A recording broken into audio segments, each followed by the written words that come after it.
We're doing it. I can't believe it. We're finally launching the first episode. I'm really excited to explore some of these spaces with you, not just the creative process and not just the finished product, but the messy drafts, the process, how people get to the creative output that we see and are so excited about every single day.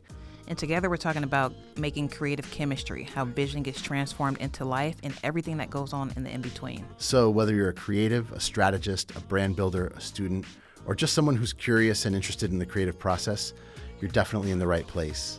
Welcome to Crossfade. Where do you stand? Screen door. Yeah? I don't. Really? Roscoe's is falling off. Roscoe's, when I was growing up, was the it chicken and waffles. We're starting with a hot take. Between Screen door is Roscoe's not and it. chicken and waffle. I mean, between Roscoe's and Screen door. We have one for screen door is not it. Listen, I'm with Faith. Like, Roscoe's is falling off a long time ago. And it's dangerous. It didn't used to be that dangerous. Every location is dangerous. It ain't dangerous like Waffle House dangerous, though. No, it's not.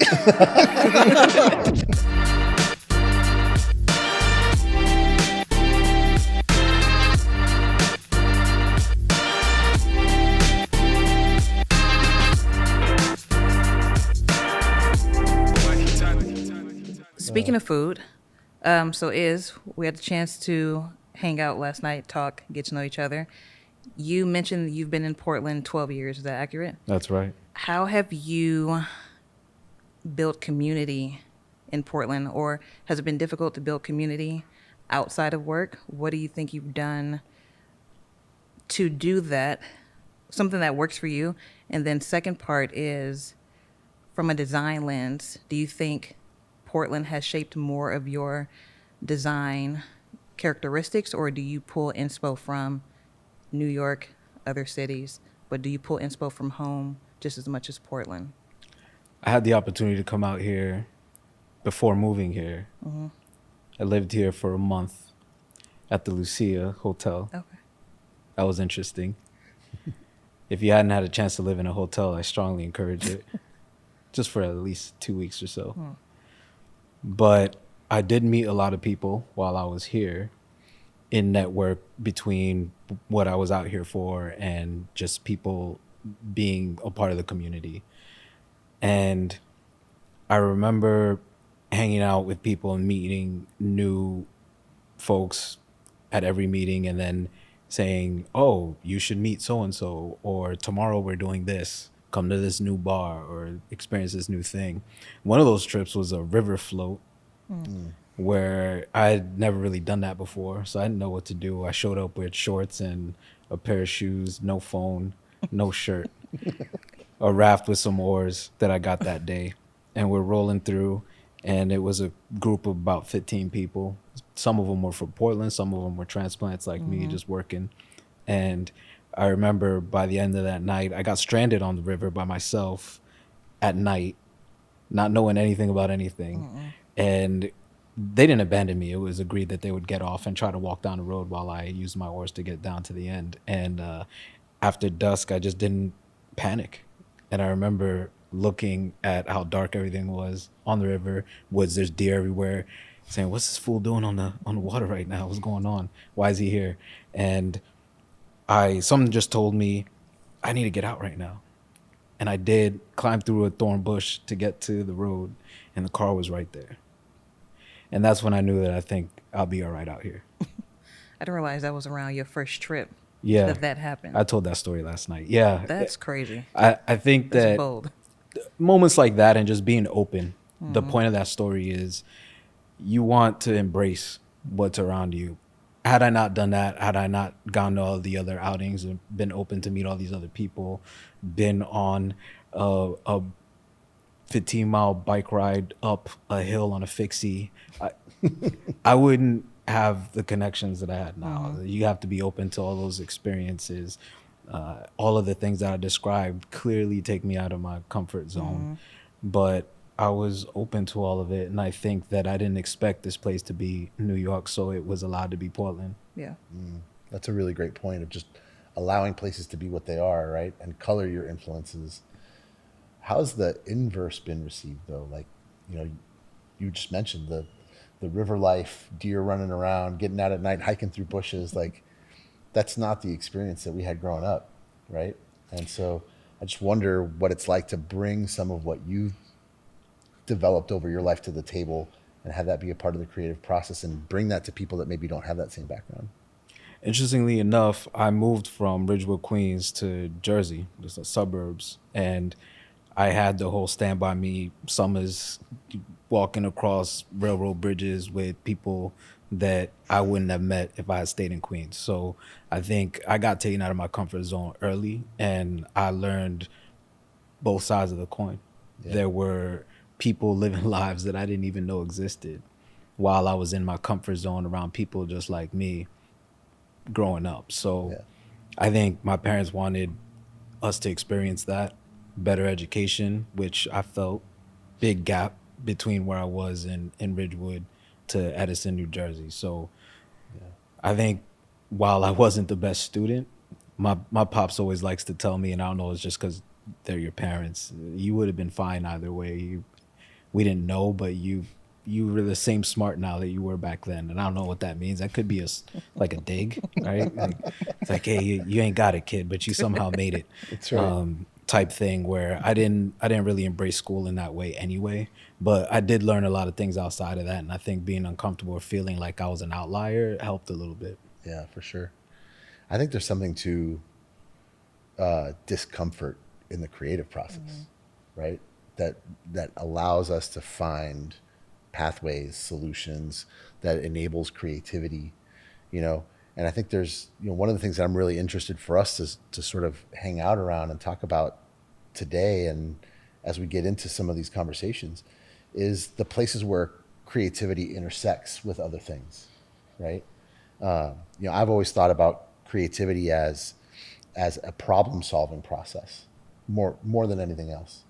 And so for me, when you find yourself in an uncomfortable place, you find yourself in a place where maybe it's unknown, that's where I think creativity really comes to the surface. And so I'm curious, you know, for all of us, like, what are some of those places where you found that it's not just the discomfort of community and culture, but maybe it's something that was unexpected. Maybe it's something that, man, I didn't expect to come across that has uncovered something unique, that has uncovered something that maybe unlocked a new pathway, a new direction, something that's different in the way that you see the world today. Yeah, I think you make a really good point. You know, for me, creativity is that space, that intersection between being uncomfortable, taking risk, and solving a problem. And that's that intersection and how you sit in that discomfort and navigate that. That's where the best work comes out. Yeah, for me, it's one sentence creativity. Like you just said, is best when you're thrown into the fire. That's where I think you create your best work. You don't have anything to lose, and so your mind just expands, different ideas, new experiences, all the things. You think back sometimes at some of the beautiful things that you've been exposed to in your life, and everybody experiences these things, even though you're looking at them through different lens. Some people just get stuck on it. They want to know more about it. They can't get off of it. It makes them feel a certain way. It's tied to a memory. It smells good. Whatever it is, I think these things, once you start to realize that someone did that, this is why I have this emotion. You could be empathetic about that and want to offer it for someone else. I think the root of all of it is curiosity. Great point. And having the patience to chase it as far as it'll take you. Yeah, I think curiosity is one of those like DNA level ingredients to creativity and design, right? 100%. I think most of us that end up in the space, whether we are designers by trade or we're in the process or we're in the operational side of the world, all have stories about, man, I couldn't keep my hands off taking this thing apart and putting it back together. I couldn't wait to figure out what that texture was like, or like how this thing folds or works. Like, it captures you in a really interesting way. And I think that curiosity is something that feeds creative regardless of where we are. And I think, to me, that comes to the surface, especially in the spaces that we all serve, right? And the way that creativity and culture start to intersect, where the work that we all do starts to bleed into music and lifestyle and community and product and space. And then when you see it all come together, it's like, man, there's something special going on there. And sometimes folks that aren't in the industry can't put a finger on it, but they can feel it, right? And I'm just curious, like, what are some of those moments, right, that you've come across? You're like, oh man, that was special, that was a lab. I don't know if I'm fully capturing this, Yeah. but just talking about moments, things that you could think back are special. I remember my first Roots concert. It's for Phrenology, a little bit late, but they played for 3 hours maybe in the encore, and then standing the entire time. I remember how beautiful it felt, not only to be there with the people I was there with, listening to a band that I absolutely loved, I was enamored by throughout high school, just seeing everyone else experience it with me. And then alongside that, the merch, the album cover, and then having that same experience going home, listening to the CD myself, and then carrying that with me. I had listened to that album so many times before that, but I remember listening to it after that and was feeling completely different. So even though you're curating a sound and that's a moment for one time, I think the things that have done well around that are the things that stick with you in your memory, right? You don't forget what that album cover looks like, and that's a little bit more of our world, right? Artist to artist, but in the visual sense, I think that's pretty powerful. Yeah, that album, that I don't know if we were at the same show, but I remember seeing them that same year at the Knit in New York, and that was a small venue, real intimate. But everything about that experience, you were able to tie back even to the physical object, right? You know, from the moment that you open it up and you're starting to make the connections between what they were trying to communicate with the phrenologic illustrations, and then you were able to tie that to the track listing and all of those things, and it became a part of the story that they were trying to weave. And I think a lot of that, like, that's influenced me in my work and how I tell stories. I try to, find those deep cuts. How do I communicate this, but not the obvious way. Let me go this other route. Yeah. At what point does all of that connection, right? Like you're talking about, like, it's not just the music. 'Cause I could have listened to it on the way the night before, get excited, but it's the people that you're with, the art, the merch. You get back the album cover, the way it opens, the way it smells now reminds you of that concert, right? Like all of these things come together to make that moment more than just a moment, right? They come together to make it something special, a memory that lasts with you. And I think in a way, all of us who are in the creative space are chasing that. We're all chasing that thing that's going to go beyond an object, beyond a space, beyond the conversation of brand, and create a moment for that individual that's interacting with what we're doing, that's going to last with them, that's going to last beyond the life cycle of whatever artifact it is that we're bringing to life. That's the hope, man. It's a little bit of a thankless job sometimes. You look through it, but yes, you experience so many things throughout your life, and it brings so much joy, happiness, and I think that curiosity to just consume as a child is what drives making that new thing. Yeah, I remember when I was a kid, I was just enamored with drawing. I wanted to draw all the time. It's just everything I wanted to do. You go to the library and you're finding all these books, and they're trying to steer you in a direction to categorize. Do you want this type of book? Do you want that? And I only wanted to look at the pictures, the arts, or the comic books, anything. Do you have comics here? And I remember, I think it was the first or the second grade, I'd found this book called How to Draw the Marvel Way. And I took it out, and I don't recall returning it. I wasn't good at that. And I was just copying the, pages in there one for one, not realizing that I was in the second grade, not realizing that it was a tutorial. Right. I didn't know that these were lessons. Fast forward a few years later, I think I was in the 7th grade now, taking art a little bit more serious. And I would go to the comic shop probably twice a week. And I remember seeing the book. I was walking past it, and I stopped. I hadn't seen the book since I was in the 1st grade or 2nd grade. I said, that looks so familiar. So sorry, Mom, I stole that book. And You borrowed. Right. I was a kid, no money, but I wanted to learn how to draw. So I got the book, and I remember I was really good at copying things. I 1 for 1. You look at the picture and you copy it. And I just could not for the life of me illustrate anything on my own at all. Yeah. And I could not explain it. It just wasn't happening. Yeah. And I read through the book, and you're looking at all of these terms and figuring out perspective and trying to say, okay, this works like this does this. And then one day it was like I don't know, like this burst in my head, and I was just open, and I can just see things differently. I'll never forget that. It was weird. I could not explain how it happened, but it just did. So again, that curiosity, and I'll lay on that is the key to just, like you said, solve that problem. Yeah.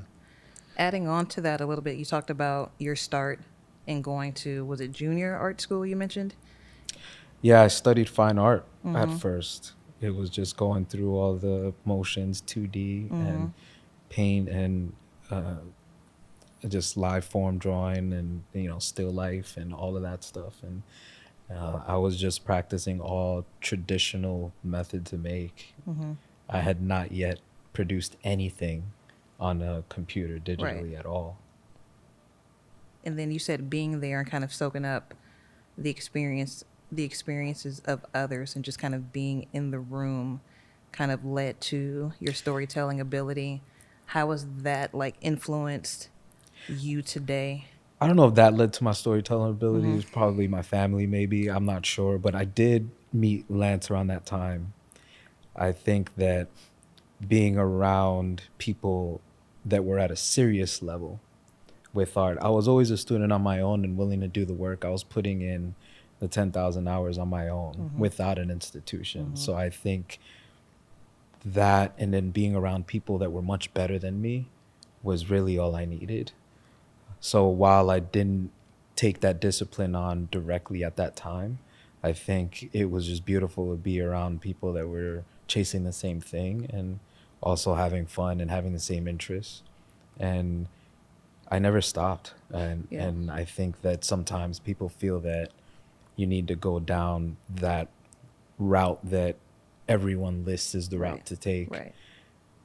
But I feel like I've always been the person to just always go a different way. And sometimes it works out, and a lot of times it doesn't. But I'm having fun and learning things along the way that help me keep going. I think, yeah, you've gone that way already. I get it. I've been down that road too. But why not go this way? Yeah, man. And it's like, you think about now, right? Fast forward to today. We have so many tools at our fingertips, right? You've got countless programs, you've got countless AI platforms, and there's so much tech that's here at our fingertips. But there's no shortcut to putting in the 10,000 hours, right? Yes, and I'd love to know, your perspective on, everything that we have available to us. Do you still go back and, traditional, pen to paper, man? Yeah, I mean, it's about being able to. I don't adhere to any one process to get to the answer. I think that you got to look at it and say, I have this vision.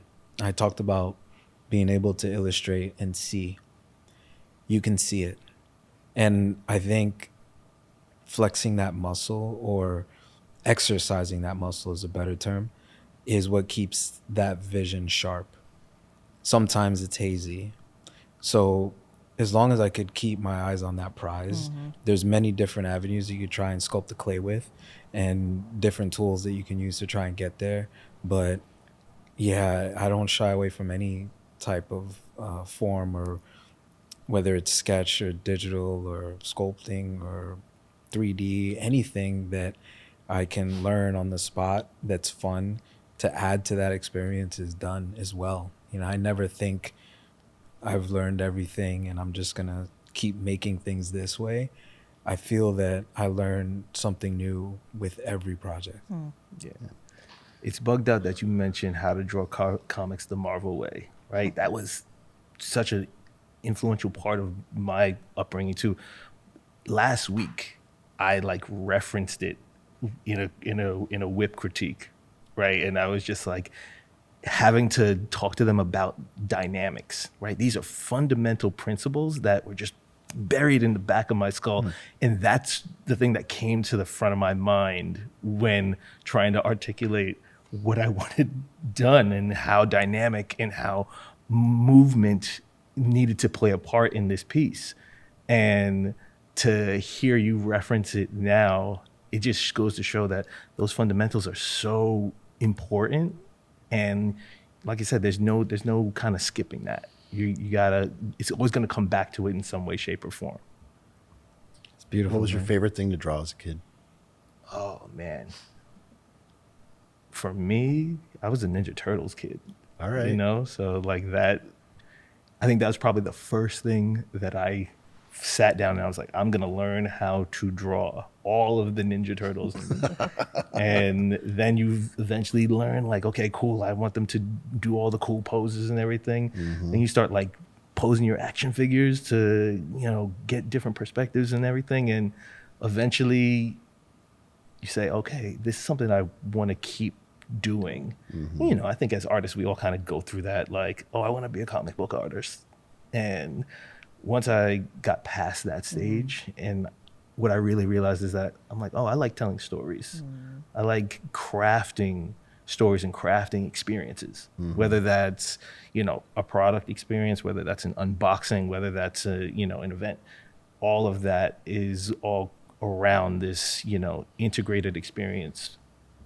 Yeah. That's live. Turtle Kid. I drew turtles too. In the 4th grade, I wasn't the best turtle drawer. There was this kid, Sean Machar. I'll never forget him. This kid was excellent at drawing Ninja Turtles. Go get him. Shout out to Sean. Where's Sean at? Is That's that a my New York man. thing? I don't know, man. I loved it. And it's crazy. I don't think back on the way that I used to draw them. And I always used to draw them on stairs. And I just remembered that. But I hadn't seen the cartoon in a while. I just recently showed it to my daughter. In the beginning of the intro, they're climbing upstairs. I was like, oh, I was on point. Yeah, That's makes what I perfect was. sense. I was remembering them climbing upstairs, and that's what I was doing. It's awesome. It's so interesting to hear some of those background stories, right? Because in my case, I was like spoon fed it, right? My parents are both architects, and I grew up coloring blueprints. Like my after school care was sitting down in my dad's office. He'd hand me a box of Prismacolor pencils and go color this airport that I'm working Wow. on. You know what I mean? That is cool. But I say that because there's a commonality to it, which is I think we're all really fortunate that in the creative field, the tools evolve, right? We came up at a time when drawing by hand was the thing, right? Like I watch people draft and, you know, ink out drawings, right? The way you ink out a comic. And in today's world, you know, a lot of the younger designers coming up may not have that hand drawing experience, but they've got new tools and they're teaching us things, right? Yeah. And I think having that openness to, you know, seeing a tool, whether it is something that might seem fearful, maybe it is AI driven, maybe it's generative, right? But coming home to the fact that it's just another tool in the toolbox at the end of the day. It's a way to express what's in your brain and get it out so that the world can see it. Can't be afraid of it. Right. Yeah. Except for Blender. You could be afraid of that. I mean, just the name is creepy. You look at it, it's like, whoa. But no, that's interesting. My dad had studied architecture a little bit too, and he didn't have the opportunity to chase that, but I remember seeing some of his work from the classes he was taking, and he was in construction when he was very young. So I remember seeing just the technical drawings and being enamored by them too. It's very cool. And I distinctly remember a conversation. We were looking at something when I was a kid, and he always used to say this, and at the time it didn't really resonate, but I guess it was sinking in. He would look at things and say, hey, somebody designed that. Like somebody made that. And it was just like a little thing that he did. And he wasn't in the industry, but he was just a curious guy. And he had conversations with a lot of prominent people, and he was just a worldly character, a person, and he told stories really well. He tells stories really well. He's still around, and I credit that to him a lot. I think just being in tune or touch with what I was doing and saying, oh, you can do it like this, or he was just interested in that way.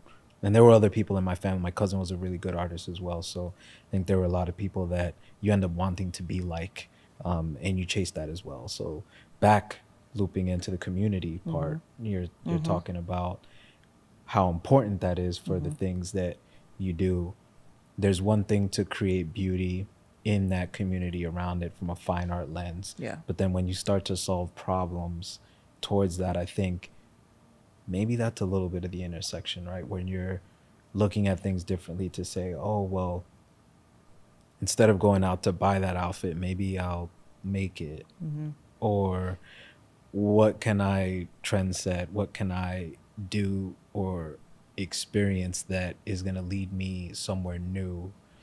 Then you bring that back to your community in a certain way, or you're seeing someone else blaze a trail, and then you're kind of following that a little bit, and then there's a passing of the baton, and then a little bit of a round robin, or one week you lead and the next week this other person leads, and there's always that somebody, that something that you're chasing. Yeah, there is a fine line between art and design, and it's not always visible, and it's blurry in some cases, it's clear in others, but there is a distinction, right? There is that, I'm creating for the sake of creating versus I'm creating for the sake of a problem that I'm trying to solve. And that brings me to a thought, Lance, that I wanted to bring you in on, which is like, today we have another line, right? Which is that like creator versus creative line, right? And so I'm curious to kind of take us in that direction too, of like, when we talk about these moments, these things that impact culture and the way that they show up in today's world, where is that line? Where is that line between, content creator and creative, inceptor of the idea? Yeah, I think to take us back full circle, right? We talk about observation, right? And being a catalyst for all of the things that's around you, right? And then we talk about risk, right? Your observation dictates, how you want to risk change or solve a problem. What risk do you want to take to kind of go about this a different way? Content creators now, I feel like it's become homogenous, where there's not really risk taking. It's formulaic, because it's driven by insights, analytics, what's going to pop, what's going to, be on the next trend, right? And how are we following that? So it becomes almost cookie cutter, right? One is a clone of another, until there's that person who is a true creative, and they break the mold, and then they go and they take the risk based on their own observation, right? And then the content creators will go and copy that, and it'll be a clone of that thing over and over again. So to me, that's where the differentiation is. It's like there's a sea of content creators, but there's only a few true creatives that are actually out there doing something new, solving problems differently. And again, they're relying on their observational skills. They're relying on their own personal experiences to dictate those things versus the insights and the analytics. There's, I think, a parallel there with what we were talking about earlier. You have to take the road less traveled, right? You're off the beaten path, and I think it's really easy for you to chase, hey, I heard that people like bubble graphics, so our next ad campaign has to do that. So you look at an opportunity to tell a pure story and then figure out how to use your aesthetic or the things around that story to inform what it looks like. And I feel that that's much more interesting, right? There are times where you need to do things and grab and grasp an audience that's already poised or set to intake what you're outputting. But a lot of times you got to make things for the lowest common denominator.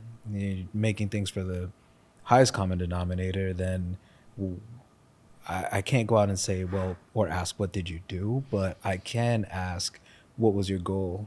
Did you get anywhere? Are you going to use that as a period to take respite so that you can then create that new thing? I can do this because it's a layup so that I can get that dunk later.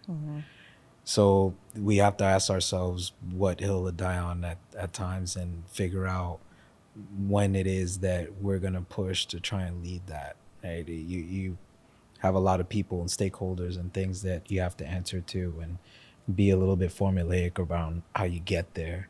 But answering that call is important. You got to feel it. And I think those experiences and the things, the curiosity you chased, all the conversations you've had in your entire life, everybody you've interacted with, all of those things as an index, I think can make you more of a creator than you would be a creative. How many times are you willing to have that uncomfortable conversation where someone is just not going to like what you've done? That has to be okay. With how fast trends come and go, with how fast you're working against deadlines, and the way content is just thrown in our faces, how do you personally protect your creativity in an environment that doesn't really slow down? Like always having to keep up with the latest, whatever it is. How do you protect your creativity in that fast pace? Well, I don't know how I do it now, but I think a while back I can talk just about me coming up and trying to always keep that child alive in whatever it is that I'm doing for whoever, whether it's for myself or a project or whatever it is. I think that those types of opportunities have to lead to other things, and you're finding joy in whatever it is that's in front of you, and there's a task and a problem, and it's your job to try and solve it. I remember when early on I was working at a studio in New York, and I knew Lance at the time, and this is before I was digitally sound as an artist, and they just showed up one day and said, "Hey, there's no work. Studio's closed." I said, "Oh man, not for me." I just showed up and said, "What are we doing?" I was like, "You're gonna. I don't care what it is. I can run errands for you. I can. You need prints. I can drop that off. You need whatever you need. I got it. You want me to mop the floor?" So I sat down with the graphic marketing team at this agency, and I just sat there and listened to these people talk. It was 60 plus years of graphic design history in the industry and working for various companies all throughout the years. And I just remember learning so much. And I would turn to this guy and say, "How do you know so much about all these things?" And he'd have to research every time he had a project on every single product that he was working with for advertisement to try and gain more customers, marketing, whatever it was. He learned it, and it just stuck with him. So all of those things and experiences and figuring out what it is that makes people tick, is having that curious mind, is what shaped everything that he did from day to day. So I think that keeps you a little bit sharp. You're working a little bit. We talked about fringe before we started recording, but anything that's on the outskirts of what you're looking at can help inform how you get there. I just saw a commercial the other day. It was genius. Person pulls up, it's two cars, one souped up, the other one just a regular car. Guy looks vanilla, is it just in the driver's seat?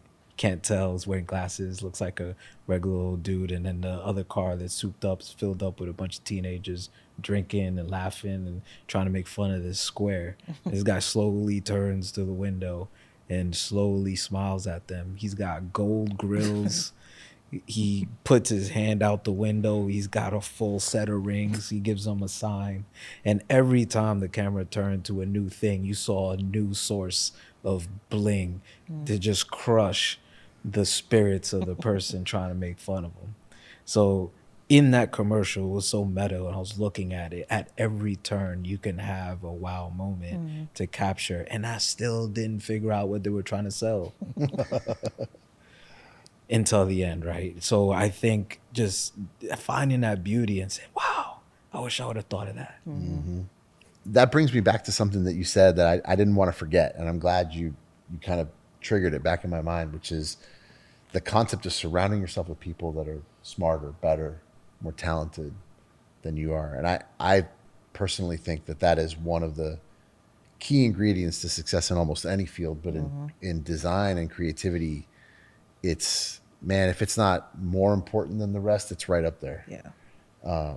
You know, I can't tell you how important it is. It's been throughout my career to surround myself with people who are making me feel that exact sentiment that you just said. Man, I wish I had thought of that. Because then, whether it's, you know, sometimes it's been healthy competition. Like, man, I wish I thought of that. I better get in the studio, right, Yeah. and go think of something. But right? not be bitter or Right. jealous. Yeah. Right. That's the beauty. Right. You feel that and you see that, whether it's a colleague or a friend. Yeah. Love that feeling. I love it I too. love just being happy for other people. Yeah. And knowing, hey, you know, I realized a few years back, I said, you know what? Whoever's sitting next to me, that guy's going to be a better artist than me. There's going to be a better artist down the road. This guy's better. It's fine. You know, how could we all get to where we need to get to together? And I think trying to always be the best and like, that angst, the pressure on your it's not necessary. How do you work with what you have and always try your best? You don't realize how quickly you start to get better. And that anxiety goes away. Am I gonna be enough? Speaking is very powerful in that too. It's like, okay, wow, maybe my picture isn't as good as that next artist's 1,000 words. I could be okay. Yeah. I think oftentimes people who are overcome by the darker side of that negativity, are the ones that are afraid to surround themselves with people who are better than they are. Right. Right. Right. Yeah, it's like the person I can't who make goes, it if you're next to me. Yeah. That's it. No, that It's like the doesn't person work. who goes to the park and only plays Scrubs. Right? It's like, That's very true. I never made it to be very good at all. I didn't start playing until I was 14. I love basketball. And when I was young, I remember for whatever reason, I was going into high school and I just said, I'm going to make the team. I got 3 months and I'm so short and fat.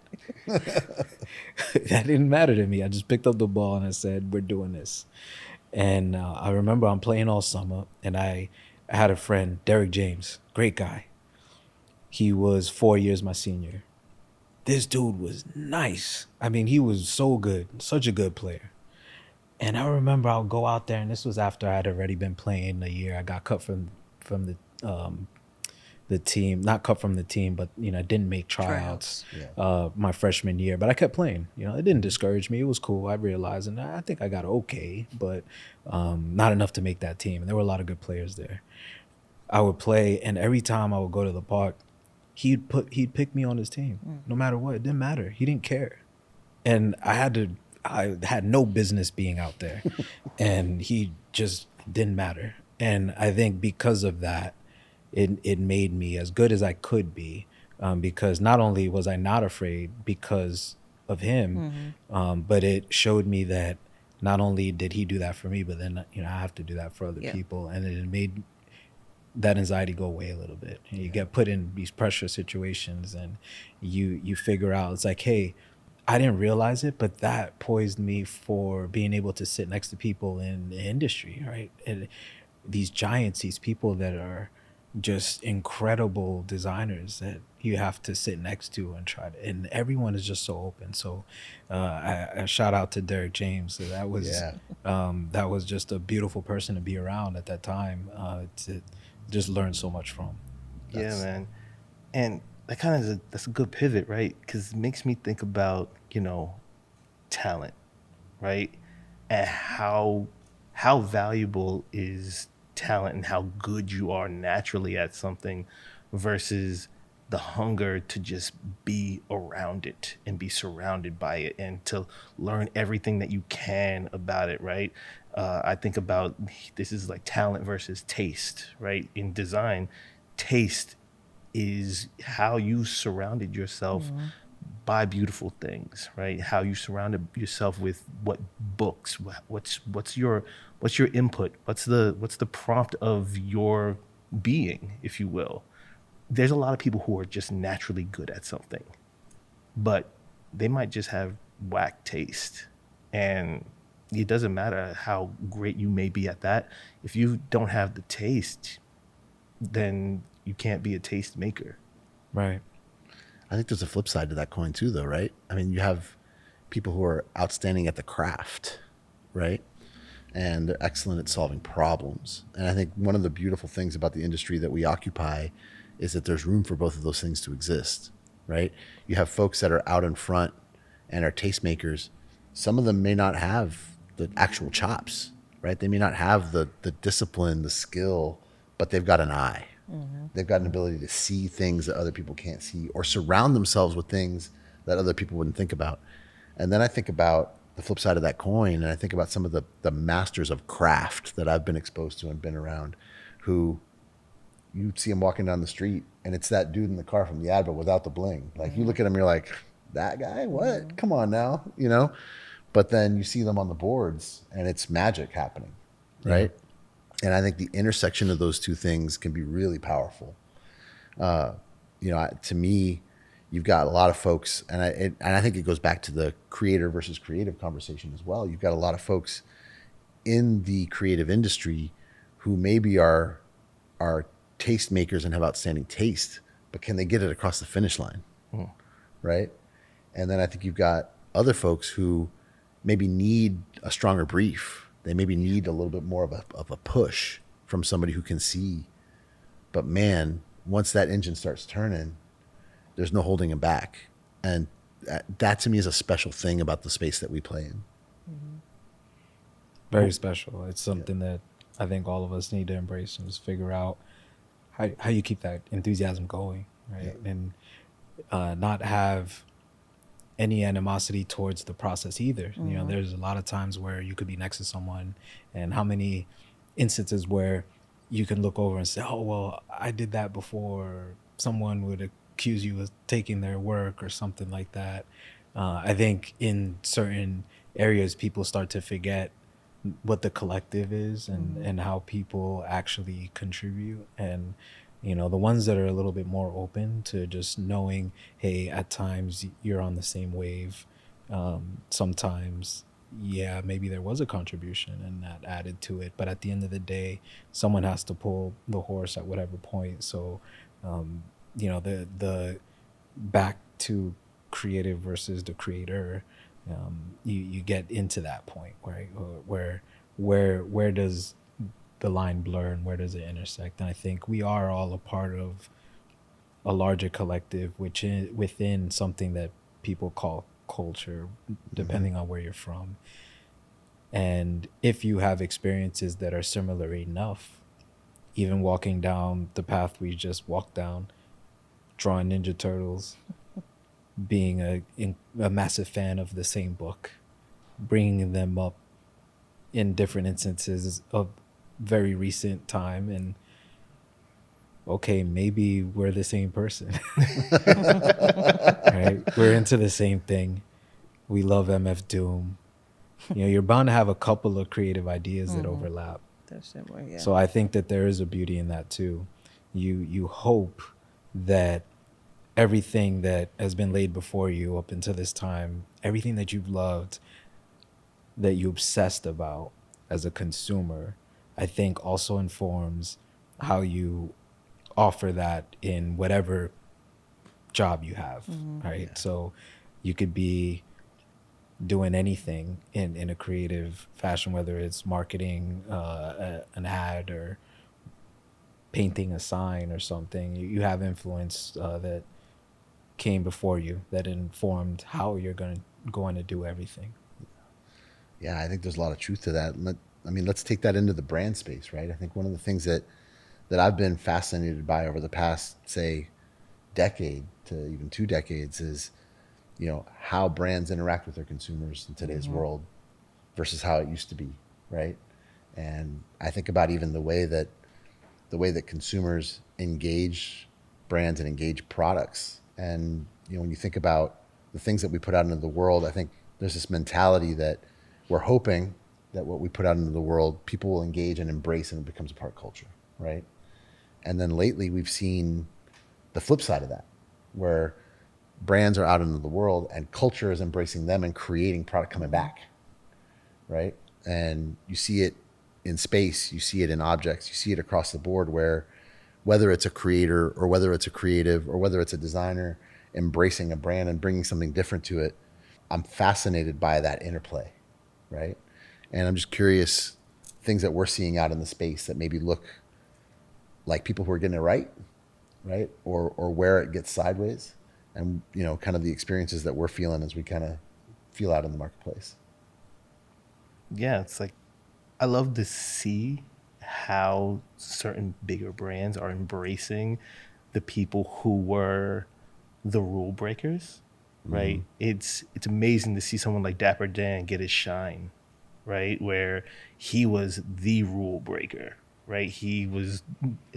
Doing what he was doing was illegal, but then to fast forward and then see the fashion houses embrace it and be like, we want to collaborate with you because his impact on culture was undeniable. It's undeniable. And the influence is just seen. So at what point does the brand have to stop and say, hold on, let's stop pushing against this. Let's embrace it because this is what it means to have your finger on the pulse. Yeah. Is it the art versus graffiti conversation, right? Right? Like, at what point do you embrace it and be like, no, there's Right. something special going on here that we need to pay attention to. Yeah, Right. we've seen graffiti artists become mainstays, right? Like Cause, like this is Brian Cause, who's throwing up in Jersey City, who now he's practically a household name, So there's a shift, a dynamic that happened. Versus the control game, right? Versus like, I carefully curated this, I carefully created this. I need you to enjoy it for what it is, right? And how much of that is left in the world versus like, no, I put this out there for you to enjoy and embrace it and turn it into something else and give it back to me in a new way. I just saw an IG post. There's a guy filming himself, documenting the fact that someone was following him through a museum.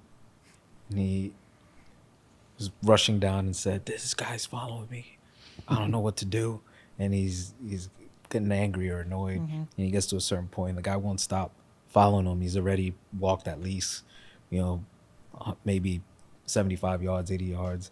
And this guy's still following him all throughout the museum. And he finally stops and confronts him. And he was one of the artists of a picture that he had only spent 20 seconds on. And he said, "You need more than 20 seconds to absorb my art. How dare you? Why did you even come here? Like, the art's very important to me." And he said, "You just stand around and watch people look at your piece?" And he said, "Yeah, no, I need you to understand." And he's like, "I got it." He's like, "I don't think you got it." He's like, "No, I got it." And then he goes into this long, perfect rant on what the painting meant. And he said, "Yeah, that's it." And he almost shed a tear. And he said, "Do you need a hug?" And he gave him a hug. But it's more about like trying to chase. From what I got from that IG post, I thought it was hilarious, is that you can't always expect to understand what the end user is going to feel. Sometimes they're going to get it, sometimes they won't, but that's not the point. It's not about you, and that's all right. Some people are going to hate something you do, and other people are going to love it. Not everything is for everybody. True. I think that's something that just we have to accept.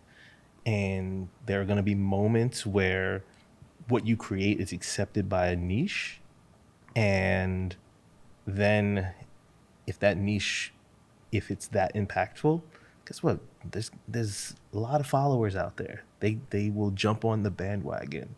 And you said something yesterday that really resonated with me, which was people don't always know what they need or what they want until they try it and they experience it for themselves.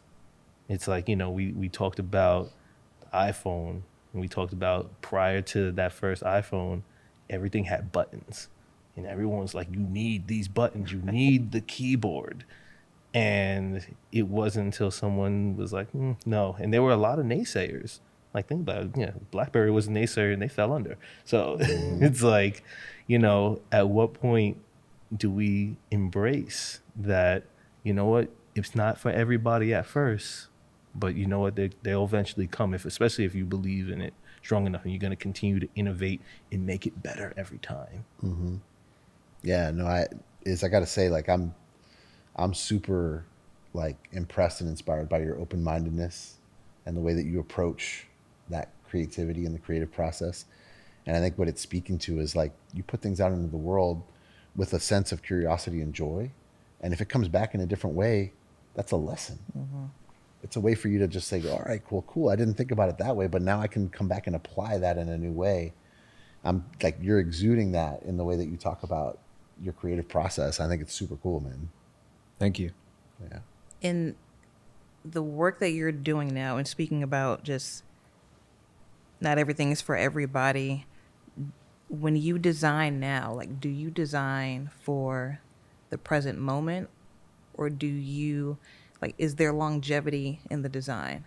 Do you think about it being a long lasting product design, or is it more about what is current in the moment, not necessarily what that looks like in a couple of years? When you just think about what it is that you're doing and the steps that it takes to get there, right? It's about, I think we touched on it many times, just problem solving, right? And then figuring out what problem comes with the territory, because the problems have to get identified, and you figure out how it is that you're just gonna bring your next sculpture to market, because I don't think that anything that any artist is doing is that much of a departure from what they feel or what they felt when they were drawing that Ninja Turtle, right? So, like, I'd like to stay on just the fact that the curiosity is what drives whatever it is that you do, and I think the end result is a conversation for another day, whether it's today or yesterday. So for me, it's just really all about that open-mindedness and trying to find that thing that, yeah, there's a level where you're going to be slightly uncomfortable, and it might not be something that you would have chosen for yourself when you were 16, maybe, but you're learning all of these things and experiences that drive how you're going to output differently from day to day. So whatever it is that you're taking in that communal sense, right? And the things that you're looking at, constantly just trying to find that road that's not lit. I think that that's what any artist should be chasing in talking about that. And hopefully I think that's the best way that I could look at just anything in life. And it's not really about what I do or anything like that. I don't think that's really what I'm here about. It's more about how I hold dear my 42 years of life to offer what I can to anyone. So I think maybe one kind of thought we can maybe wrap on as we start to close this out, which is, like, across industry, across careers, across creativity, we encounter so many different influences, right? Whether it's a concert that you attended, or a poster that inspired you, or an athlete that entered into some different spaces and creates this new collision that inspires me thinking, right? As we look into the future, look into the next 5 years, look into the next 10 years, what are some of the things that are colliding in your world, intersecting in your world, that are inspiring you? The people, I think, things that you see on a day-to-day, that commercial that I mentioned has another commercial and another thing that I saw that was inspiring. Or I've seen a lot of people amass a lot of different skills, and that comes out of maybe the pandemic, where you're starting to see these people doing things in a way that 10 years ago were really difficult. You could even think about skating, right? When it's branched out into different parts of the world and the way that they handle it. I think culture has a lot to do with how you do anything.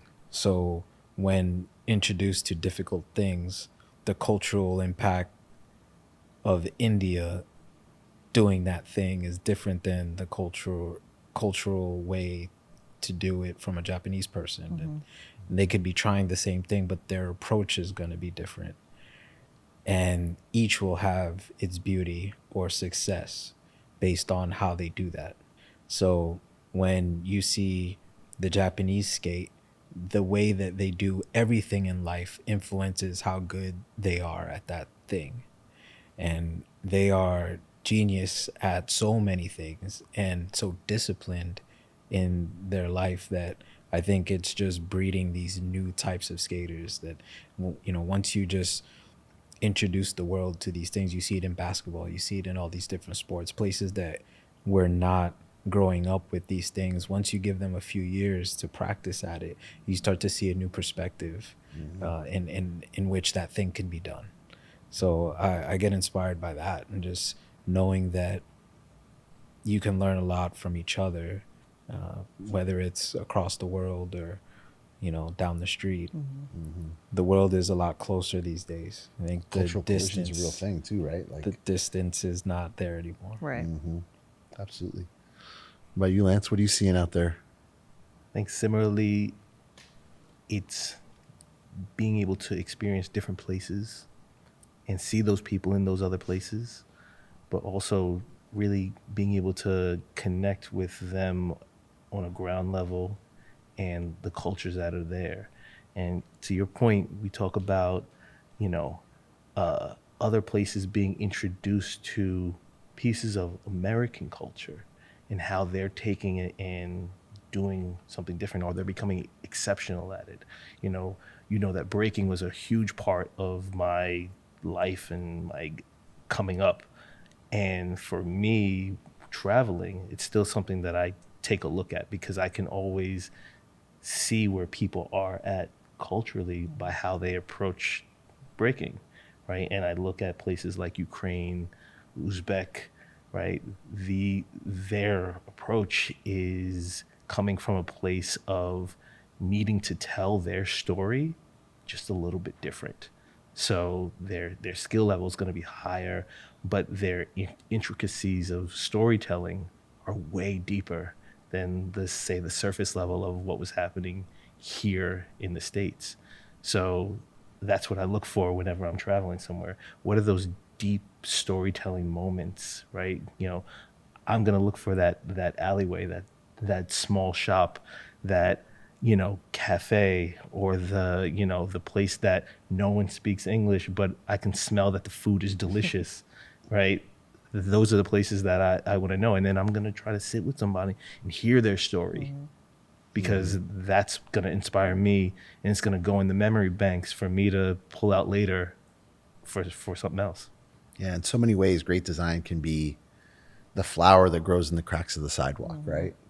Like the thing you didn't expect to find, that conversation you didn't expect to have in a place. New things that are born out of struggle or born out of challenges that seem insurmountable, right? Like I think about the types of problems we're asked to solve today, right? Versus the types of problems previous generations were asked to solve, and what that's going to inspire for us. I think that's really cool. Yeah. What about you, Faith? What are you seeing? I have to say, now that I'm 40, I mean, all the kids that are coming up and doing, just, I would say, like, the boldness of the younger generation and the enthusiasm that they have for creativity is different from what I've ever seen when I was their age or had the type of ability. It's just a different time for them, and I enjoy seeing Gen Z, Gen Alpha, whatever their names are at this time, just exploring in ways that I wish we had the freedom to. we were the last generation of outside kids, so that was a different generation. And now I just think that they have more access to things that we did. So the world is their oyster, and I'm happy to see them taking charge in a way that, like I said, we probably didn't always have the ability to do so. It's crazy you don't think about that. That's not a thing anymore, right? You can't let your kids outside. Can you? Right. Is that do people do that? Sometimes I'm terrified of that. I don't tried know. to. Yeah, you I tried tried to. I tried to. Man, I don't know. I'm not sure. I'm not too sure. Not in the way that I was. Right? No. No. Well, your parents didn't know where you were. No There was no clue. cell phones. There Hours, was no nothing. anything.